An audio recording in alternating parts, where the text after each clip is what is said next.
నవ్వితే తిట్టలేదు. నీకెట్లా ఎరక సార్ అంటే పర్సనల్ ఎక్స్పీరియన్స్.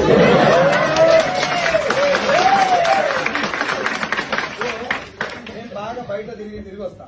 నేనేం పీకినా పొడిచినా అని చెప్పి మన బలుపు మనం ఏదో బయట కట్టలు కడతాం, ఏం పీకేది ఉండదు మనకు కూడా తెలుసు. ఓ 2 ఛాయలు తాగుతాం, అట్టాడు తిరిగి వస్తాం, అన్నర్ చేసినట్టే పని చేస్తాం. కానీ భార్య 4 గోడల మధ్యలో ఇంట్లో వేరే ప్రపంచంతో సంబంధం లేకుండా బాత్రూమ్ కడిగేది ఆమె, కిచెన్ పోయేది ఆమె, బెడ్రూమ్ క్లీన్ చేసేది ఆమె, హాల్ తిరిగేది ఆమె, ఇన్ని రకాల వాతావరణానికి ఎక్స్పోజ్ అయినప్పుడు మైండ్ లో అంత అలర్ట్నెస్, అంత హ్యాపీనెస్ ఉండదు.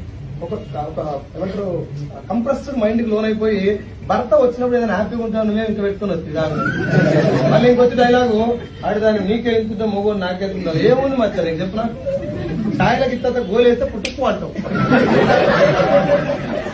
అవునా కదా? డికాషన్ ఉంది నీ జీవితం, దానికెందుకు ఇప్పుడు ఎస్ ఆర్ నో?